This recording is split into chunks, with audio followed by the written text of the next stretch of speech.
refresh. It should refresh and give you that. Should give it to you.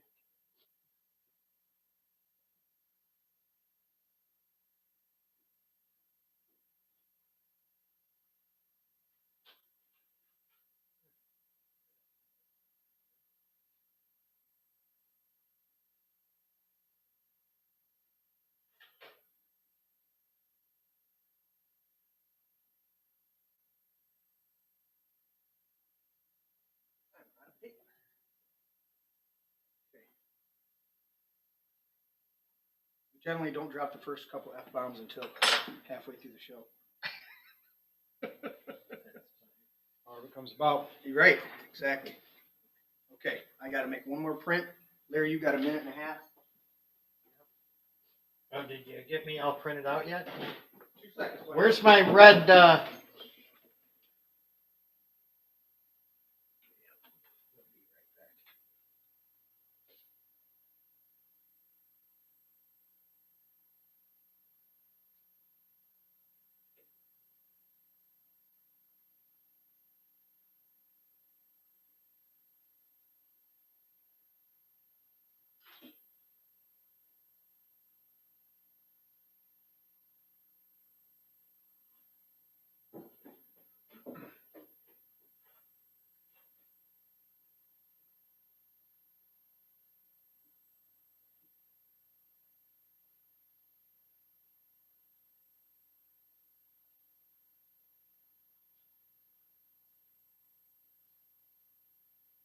Seconds.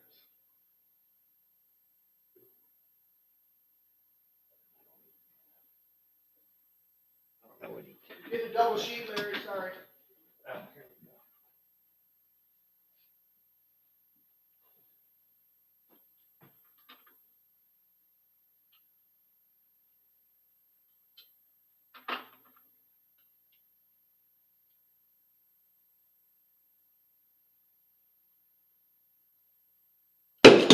God damn, son of a bitch. What the hell?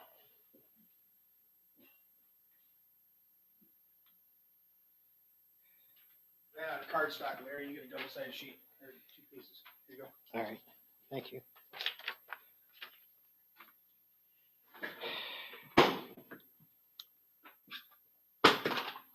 Nothing. And you're up. You should be hearing it. I don't hear nothing. Oh, my goodness. Why does this stupid computer do this? I'm going to back it up. Hold on.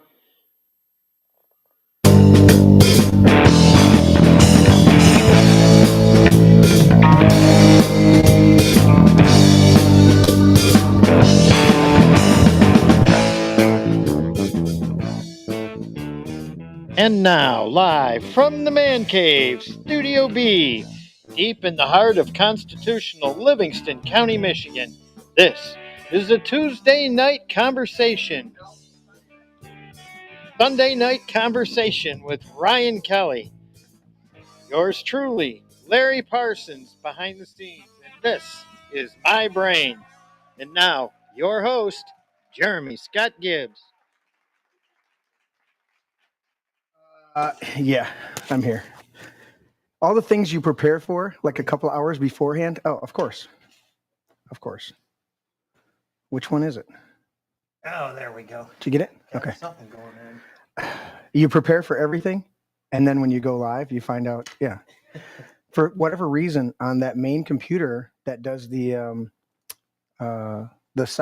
opening sound, when you put it to sleep for whenever we're not doing the podcast, next time you come back, the sound is turned off, and I keep forgetting that it turns the sound off for whatever reason. It's the weirdest thing. So you didn't hear part of the song today, which is disappointing. It's okay. All right. Welcome to the show, everybody. Let me pull up chat over here to make sure. I know we had a few people warn us about the storm coming in, and we spoke against that storm, so we'll expect some good things. But welcome, Ryan. Glad to be here, Jeremy. It was good to get to know you a little bit better. I met you back at Christmas party out there in Lansing. One of our good friends of the show, Christina Like, and her husband Dan. She's got two other law firms there. Yeah, so that was good. Got to meet you briefly there, but we had a good sit down, good dinner, and now we're ready to go. All right, nobody chiming in yet, but I can see you all. Hit the thumbs up, everybody. And the crawls are working. Everything's working. Okay, I don't have to do that. All right, let's go to SuperSource. There we go. Oh, that's why I didn't want to go to SuperSource. We'll go to the table. All right. I still got that camera upside down. Let me fix it. So, Ryan, any disclaimers, anything you need to get out of the way before we get into it, man? Depending on who's listening, they may be offended. But we're going to tell it to them straight anyway. We like that. We like that a lot. I got no buttons over here. Nothing's working. Hit refresh. My buttons are working. I got hit refresh there. Another disclaimer. Yeah. If you don't like cigar smoke, you might not want to watch tonight. There you go. There you go. I might have to add that when you're on the show to our repertoire. Let me read ours if I can get it to pop up here today. Okay. Notice. Let's do that. And then I switched all these buttons, Larry. Wall feed. There it is. Yeah, the problem is I think I'm on a configuration page, not a actual button page. Okay. All right. Well, why is that? Okay. We will work through this real quick. Yeah, I wanted wall feed. I don't know why it went to that one. Okay.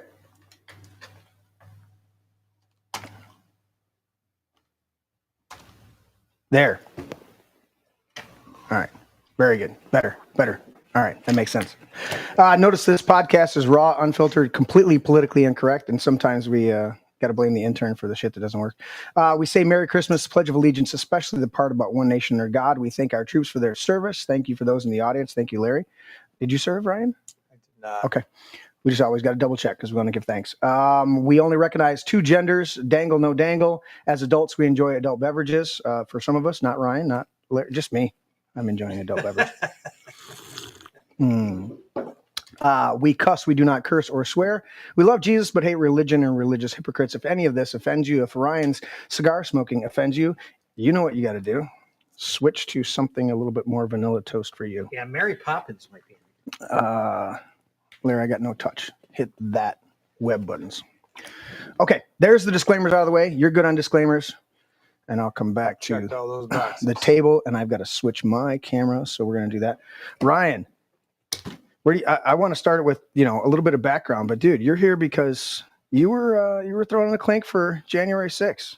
There was. Way to lead it off right there. Let everybody know, right? Get that out of the way right out of the yeah, gate. That so sounds good. Most people know that, though. They do. I mean, when I was doing, I didn't have to do a lot of research. I followed you, but I was like, okay. And you hit I barely had Ryan Kelley.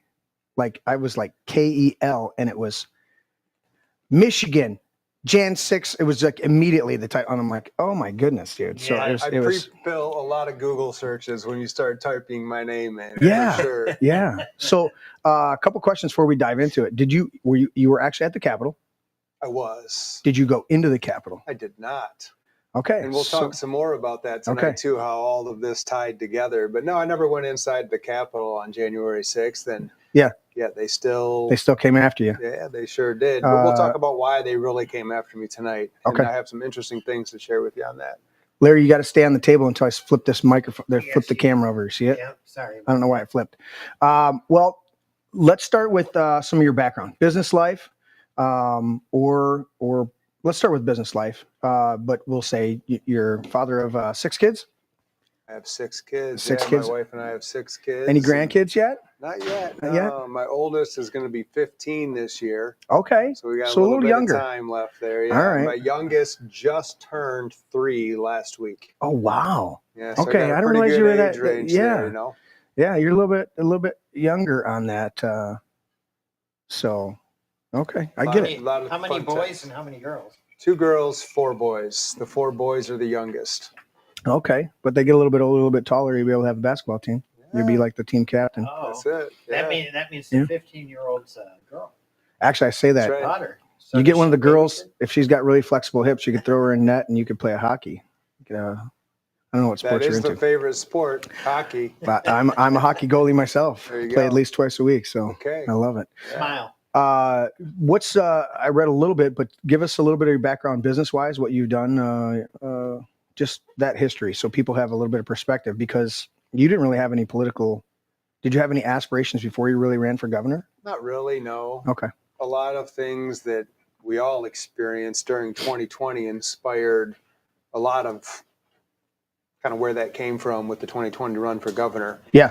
But before we get into all of that, you wanted to know a little bit of the history. Yeah, a little bit of, just for everybody out there, just to get a feel for you, because I mean, we're used to the sound bites. We're used to, whatever political things, news bites, the news, blurbs, and they never tell the background of people and really humanize them. They try to dehumanize them and put them in a category, and you're this because your political agenda or your political affiliations, more than likely.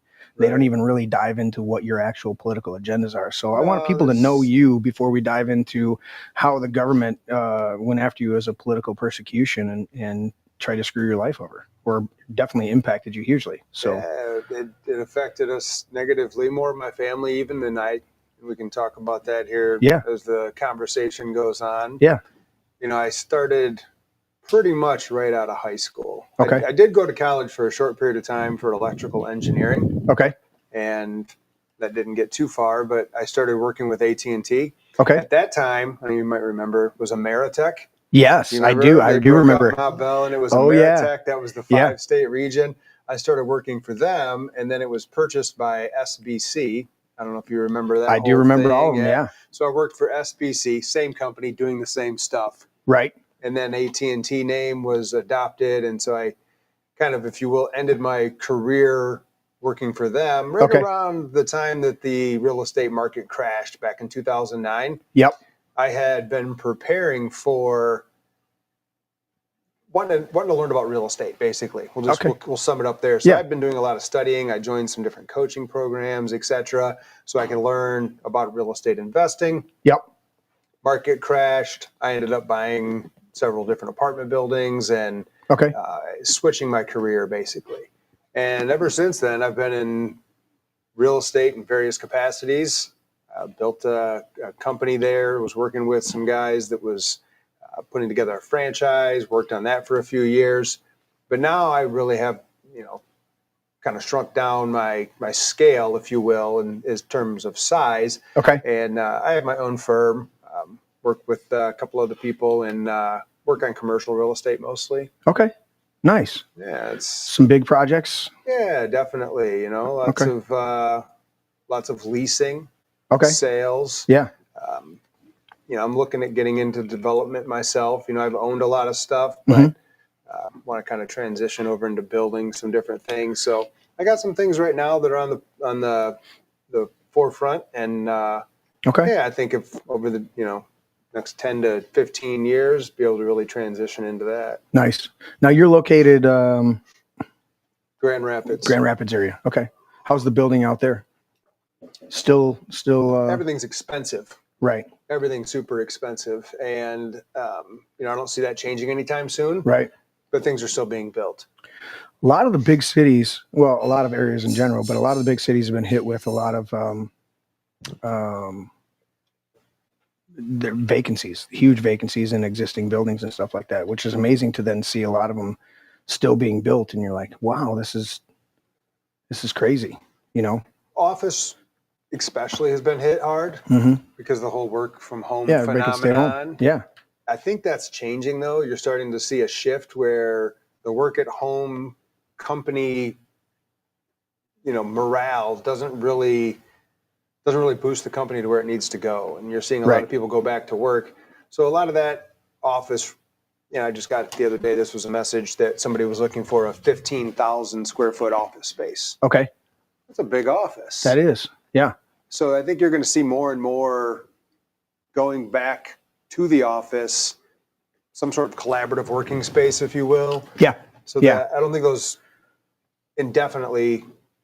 vacancies indefinitely are going to be something that just continues to sit there. But you still do see a lot of stuff being built, but it's many different sectors too. Healthcare is a huge one. Huge. You see a lot of that, even with retail too. there's different developments of retail where, especially a lot of the Class A stuff with these mega developments, I deal in a lot of that stuff there. They continue to be put up all the time, and the demand is super high for that. And the rent prices just match it. Right? Yeah. That's the thing. Like if you're building a property for X price, you have to have a certain amount of rents that are going to cover those costs. Yep. And then the prices that whatever those people charge affect out into the economy, and that's how the things just continue to perpetuate. So I see some of the plazas that are 25%, and then I see some of the other ones are full. Yeah. But it's hit or miss, and that's just locally here when we're driving around and stuff like that. Sure. Yeah. So you've been in that for a long time. That's good stuff. What inspired you to really get into politics? And I'm gonna let you talk about that, and I'm gonna try to switch to your camera without it there. It worked. Fine. It worked. Okay. Got it. I'm switching to you. I'm going to fix my camera while you tell us a little bit what got you into politics. I'll keep talking, but I'm going to move. Sure. So keep talking. Yeah. That story there, it does go back to, pre-Trump the first time around. Okay. I think many of us saw Donald Trump back in 2015, right, when he announced he was running for president. Yeah. As something interesting for our country, but we weren't really sure exactly what it looked like just yet. Okay.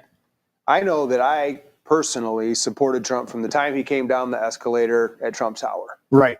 When I saw him come down, I remember telling my wife, Donald Trump's going to be the next president. This guy is exactly what our country needs. Mm-hmm. And that was before, we really knew much of what he stood for. And, now obviously, a lot of that story is told, but, I was a little bit intrigued with politics before then, but that, like many of us, was a catalyst to want to get us more engaged. Right. And so for me, I started networking quite a bit more inside of the political world and was able to connect with lots of different candidates. I mean,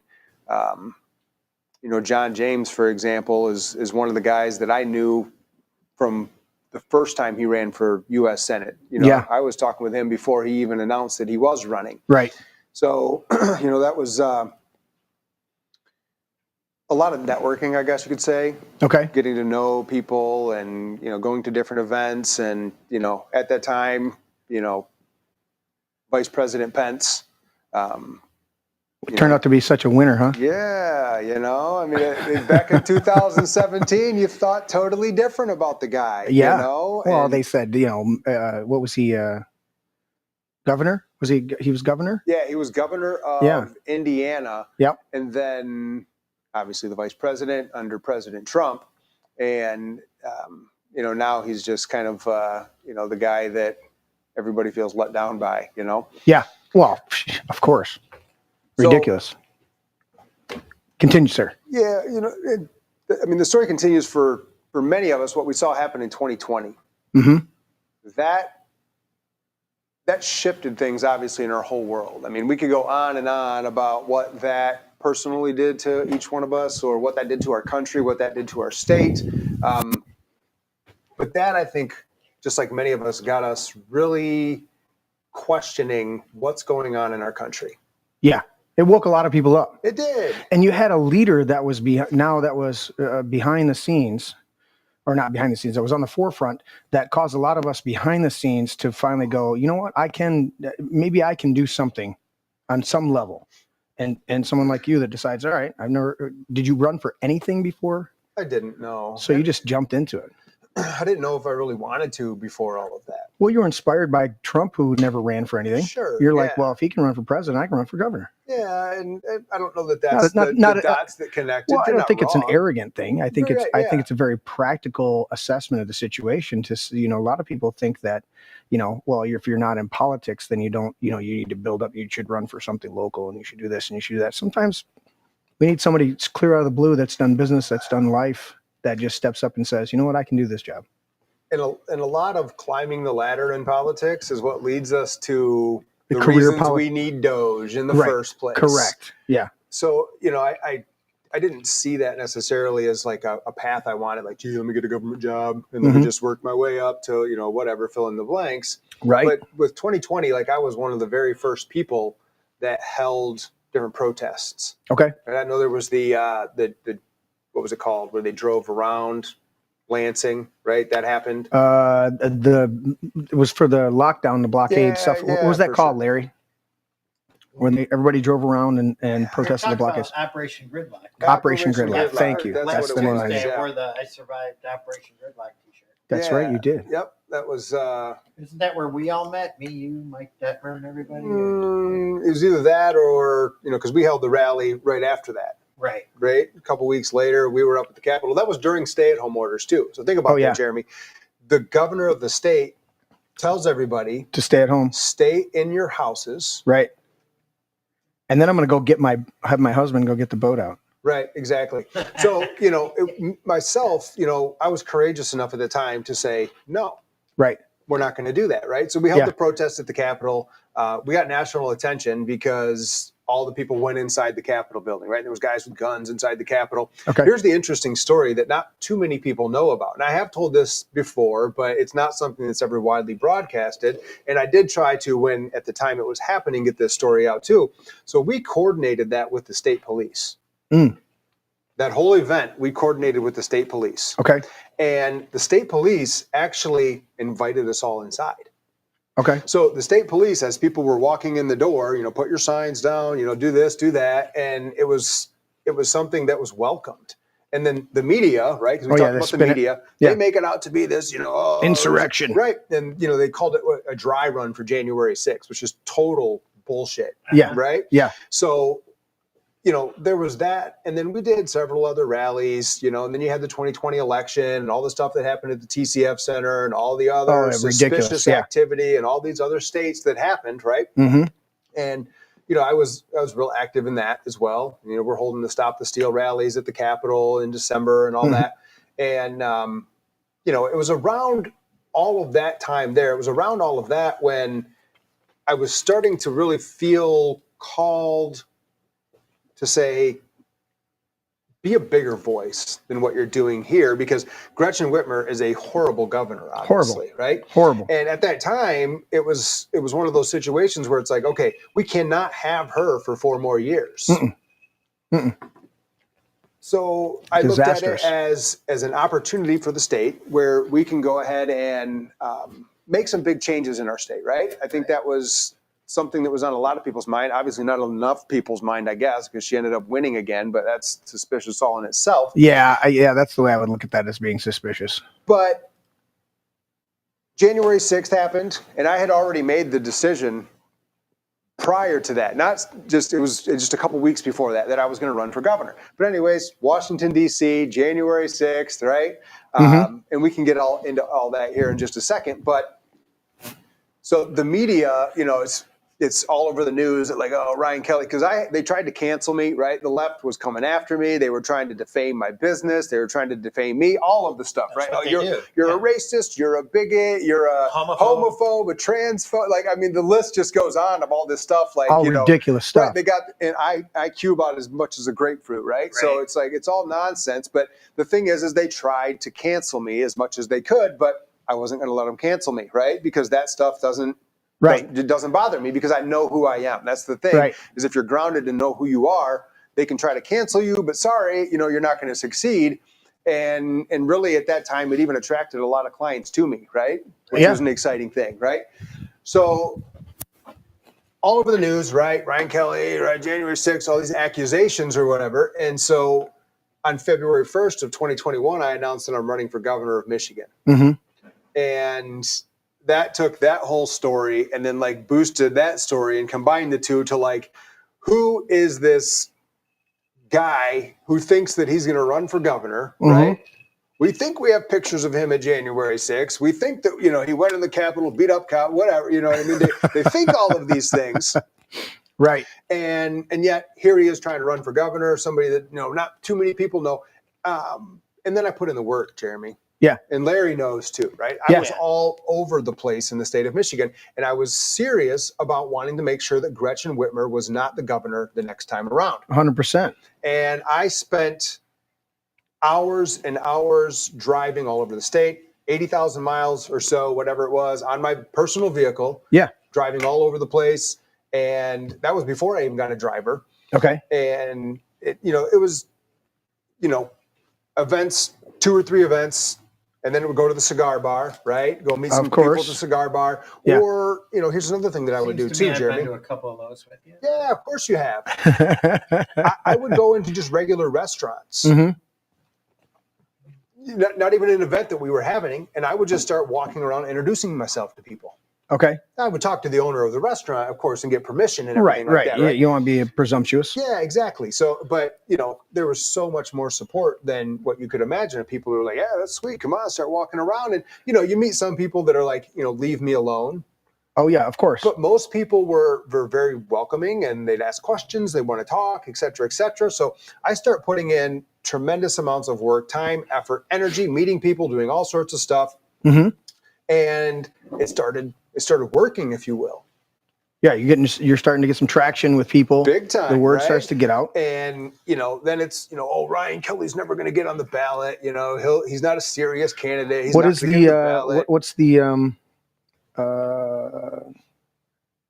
the threshold? Is it 15,000?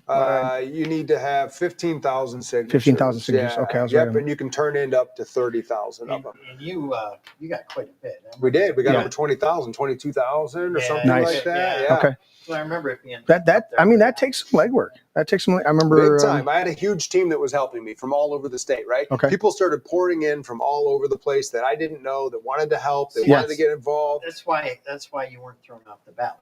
Because I had real signatures. I didn't pay somebody else to do it. Right. That's where a lot of people phone it in and they get screwed over. They screw themselves over. Yeah, they hire these agencies because they got a little bit of money. Yeah. And they get screwed over. That's why there needs to be these grassroots. There's nothing like having a grassroots volunteer system. Yeah. Because those are the ones that work. That's 100%. For sure. Yeah. So we continue down that path, right? Yeah. And lo and behold, guess who gets on the ballot? Right? Ryan Kelley. Wait a minute. And I'm one of 5, okay? I'm one of 5 in the state of Michigan that makes it on the ballot, right? The other guys got kicked off. We just talked about that a little bit, how they got there. And so I'm on the ballot. I'm officially a candidate, right? Yep. So then I start making even more controversy because you guys, and this is just one instance, but do you remember the Mackinac Policy Conference? I do. All right? Yep. You remember that too, Larry? Yep. Mackinac Policy Conference? So the Detroit Chamber was putting on the event, and they required that all of the attendees had to prove that they were vaccinated for COVID-19. Okay? And they made a special exception just for the governor's debate that was going to happen there, right? Okay. The special exception was that they were going to move it outside, right? Yeah. And you didn't have to show proof of vaccination to come. So, but it was after, I had already told them, I had put out, I'm like, I'm not showing up, right? I'm not going to do it, right? I put out some big press thing that said, you drop the requirement and then I'll show up. And it's, it's going to be outside. And I said, you're not going to treat me like a redheaded stepchild. Exactly. You're going to stick me outside. We're not good enough to be inside the event. Right. No, you drop it for everyone or I don't show up. And then I encourage the other 4 candidates not to show up too. Like either you draw a line in the sand and you say, we're not doing this, or you're doing it. Well, the other 4 candidates showed up. Wow. Right? The other 4 candidates showed up, which, and I won't get into, I'm not going to say negative things about all them or whatnot, but I was the odd man out. The lone wolf on there. That said, we're not going to do that. And so that to me was an indication of how I'm going to act when I get elected, right? Yeah. I'm going to draw the line in the sand. I'm not going to do things just for publicity, right? Well, it's good publicity and you'll get your name out there. Yeah. No. I'm going to do the right thing. Is what I'm going to do. That's what you need to do. I'm going to stand for what's right. So 100%. Here's another one too. I don't think I've ever shared this story with anyone, but and that got me a lot of popularity. People loved that. Continue your thought here in a second, but I got to know: were you I was from day one, but other people, it took them a little bit of a learning curve to check into it. I was from day one. This is BS. I'm not buying into this. Oh yeah. Where were you at day one of things locked down? I mean, we were literally on the way to a job site. My guys, I had 3 guys in my pickup truck hauling my trailer to the job site, and we're listening to the rate. We're like, it's dead out here. There's nobody on the road. And I turned on 760 or 950 or something like that AM station, and they're saying, because you'd heard rumblings up until that point. Right. And I actually was sick a couple weeks before that, just before the Super Bowl. And all of a sudden Yeah, government has done. The governor is locking everything down. Blah blah blah. And we're like, we got halfway to the job site, and we were working an hour and 10 minutes away from here, and we turned around, came back, and then we got more information. But I, from day one, was like, this is bullshit. I'm not buying into this. So where were you at on your journey? Just for clarification, because if you're going to take that big of a stand to say I'm not coming to this this debate on Mackinac Island, it was Mackinac Island, you know, outside all this stuff, but you're like, no. So you gotta have a pretty firm foundation in order to take that stand to begin with. Sure. And then set the tone for everybody to realize what kind of governor you would be. Right. But where were you at in that process of when the lockdown started coming or the rumbling started coming, and when you came to it saying this is a joke? Do you remember back in 2019, it was November, over in China? Yeah. They started having the first episodes of COVID-19, right? Yeah. And they had, you know, the sirens playing in the streets, and the guy in the hazmat suit, and, you know, there's people falling over dead in the streets. So you're they'd shake and then fall down. Yeah. So I'm looking at that and I'm going, something's off with that, first of all. Yeah. Right? Yeah. Something's not right. And I think that they're going to use this because you know how much they hate Trump. Oh, right? 100%. So I'm looking, okay, there's an election coming up. This just kind of happens to come out of the blue, right? Yeah. I mean, the radar was up right away. You know, this is going to be probably BS, something blown out of proportion, right? Right. So, you know, right from the start, I wasn't buying into any of it. Okay. I mean, you pay attention to see if people start dropping dead around you, you know? Yeah. Sure, you know, that happens, you know what I mean? But that obviously was not the case. Not happening. No, for sure. No, you looked around, you're like, I don't know anybody that's... Took about 30 minutes to realize, like, okay, all right, you guys are, you know, going to do something else. And then obviously it was a way to, you know, manipulate the 2020 election, mail-in ballots, etc. Like that's what the whole thing was about. It was what major it was all purpose about, for sure. Yep. Yes. Yeah. And Fauci, he needed a pardon from Joe Biden 3 minutes before he left office because he didn't do anything wrong, right? There was nothing he did wrong. Yeah. So here's the next portion, which we're finding out was probably robo-penned, right? Yeah, exactly. We'll see where that leads to. So there was another debate that was happening. This was a Wood TV8 debate, and it was in Grand Rapids. Okay. So that's your background, your backyard. After the Mackinac Policy Conference, right? Yeah. Because I made this big deal out of it. I blew the whole thing, you know, as far and wide as I could about the Mackinac Policy Conference. So we get there, and you know, I walk up to the thing, and I have my team recording it, right? Yep. And because they had sent us ahead of time a sheet of paper that we needed to sign. Okay. And we needed to sign on here that no one is sick with COVID-19, or no one has had COVID-19 in the last couple of weeks. So I tell my team, I'm like, turn the video on. Let's walk up there. We're like, hey, how's it going? Ryan Kelley. We're here tonight for the debate. And she's like, all right, well, we just need you to fill out this paperwork here real quick. And I said, yeah, we're all feeling just fine. And we're going to pass on that. Yeah. And she's like, she looks at me like, what do I do? What do I do right now? Right. And typical bureaucrat that doesn't know what to do if you don't fill out the form. She's just some volunteer or whatever, yeah. right? You know, I don't know who she was. I do have this on video, though. You know, we could show this video here. If I was thinking about this, we could have played it right now. But yeah. Are you on Facebook? I'm not. No. Okay. Facebook. That's one of the easiest. I know. Man. That's one of the easiest ways we send it. We send it messenger wise, but no, but we'll take your word for it. Yeah. So she says, you know, it's just, you're just signing that you're not sick. And I said, yeah, we're gonna opt out of that right now. Right. And I'm like, how do you want to proceed? Right. Yeah. And so she's like, yeah, you want to deny a gubernatorial candidate walking in here because we won't sign your stupid paper. Yep. So she goes and walks down this whole thing. We're just standing there, right? And then she comes back, and there's this group of like 3 or 4 people or whatever. Yeah. And I'm like, how's it going tonight, guys? And they're like, very good, Mr. Kelley. Come on in. Straight up, that was it. No more questions. Nice. Nothing like that. When you push back against the stupidity, 9 times out of 10, they fold. For sure. They don't even, you know, they go, all right, yeah, go ahead. Right. Because here's the thing. I would have gladly foregone that debate. Stood outside, made some TikTok videos. The media would have came and talked to me. Right. I would have got so much more press than the stupid debate would have in the first place. You'd had far more traction doing that than the debate. And it would have been totally in your control. Again, right? Yeah. So my driver is Randy Guppy, right? Okay. He the second half of the campaign, drove me around everywhere. He was so instrumental. He's way more than my driver, but he's the guy that. Right. And, he's your Chewbacca. Yeah. Was he man in the crossbow? Yeah, he was a lot more than that even. So, where was I going with that story now? He was your right-hand man. He was with you. Yeah. I was pulling stuff off the table and grabbing ice. I forget where the story was going to go because of that. Dealing with not wanting to sign the paper. Yeah. TikTok videos. You were talking about the traction of the TikTok videos. Yeah. How much you were getting more traction out of those videos than actually attending some of the events. Right. Yeah. And I don't remember why I brought up Randy. He's a great guy. He's driving around. He is a great guy for sure. Why was I bringing that up, Larry? Come on, Larry. I guess I blew it. Larry's got the goldfish memory. Don't ask him. So here's another story for you that I can share too that kind of relates to all this while I was running for governor. Okay. And then I will remember the thing I brought up Randy about. Of course you will. We're going to go ahead and say that. We'll go ahead and circle back. Yeah.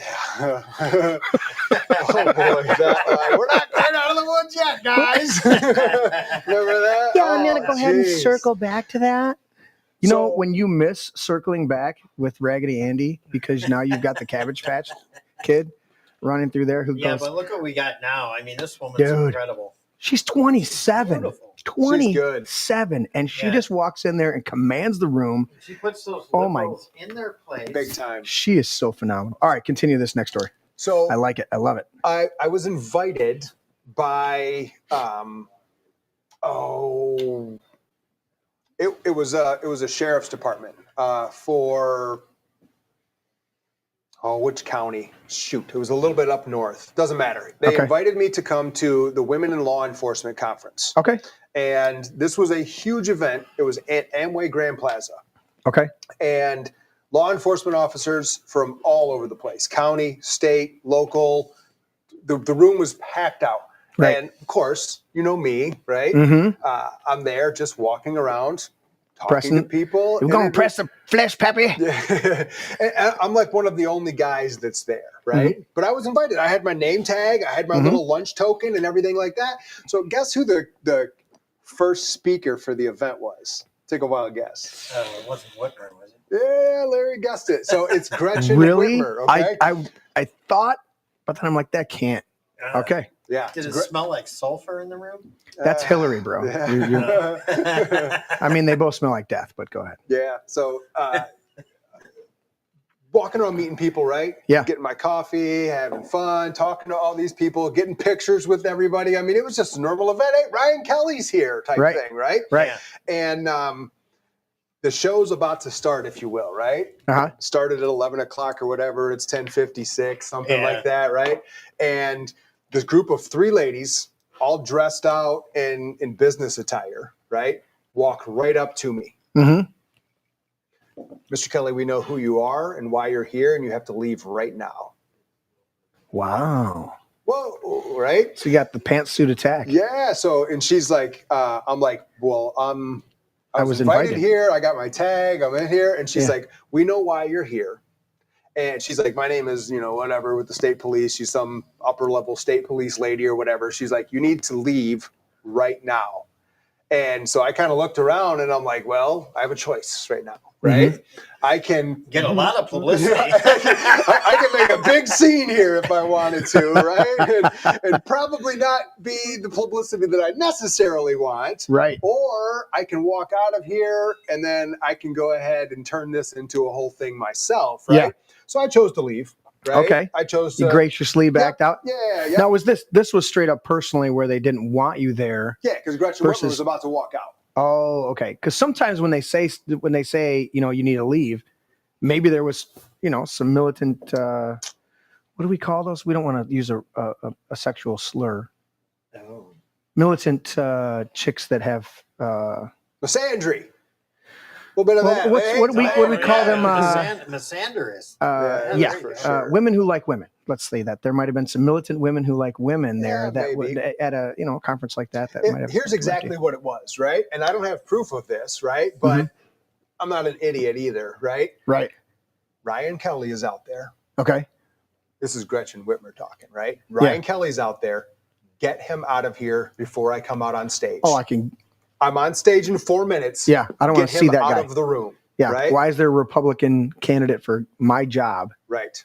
You know, in this event, walking around, taking pictures, getting all these ladies to talking with all these people. This is state police. It was. And so you're like, she's going to say, I mean, she deployed the state police during the lockdown. So, I mean, these are her minions, Yep. you know, I have an issue with that. I think still constitutionally, the only true police are elected county sheriff. Yeah, that's a whole story. So the state police and all the other ones. I mean, even the DNR and some of the other ones. And if people are employed by those, that's fine. But I'm just saying, constitutionally, the highest law of the land is our local elected county sheriff, who's completely accountable to the people. Isn't it funny that they say, "Oh, no one elected Elon Musk"? Yeah, no one elected that lady that came and kicked me out of there either, did they? Right. Well, nobody elected the state police or the FBI or the IRS. Exactly. There was a whole meme that came out just a couple days ago, or I saw it a couple days ago, and it was the same thing. It was like, nobody elected Elon. Yeah, nobody elected Fauci. Nobody elected Birx. Nobody elected all, you know, it went through this whole list of people that have dictated things to us. It's like, yeah.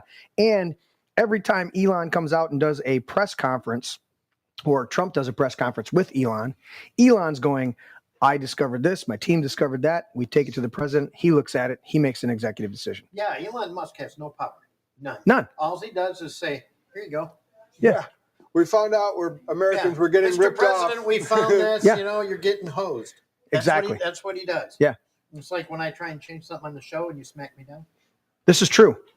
This is very true.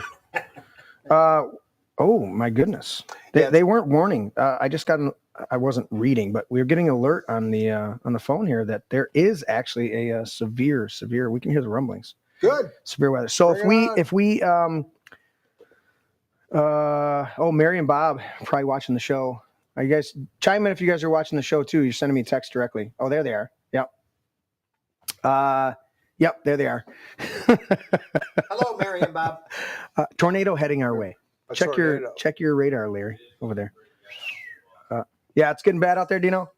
Yeah. Well, we'll continue talking. Yeah. Hey, if we lose the feed, guys, we can actually still keep broadcasting and talking in the dark because all of the equipment is on backups. It's only the overhead lights. Do we have a candle? You know what I'll do? I'll grab a couple of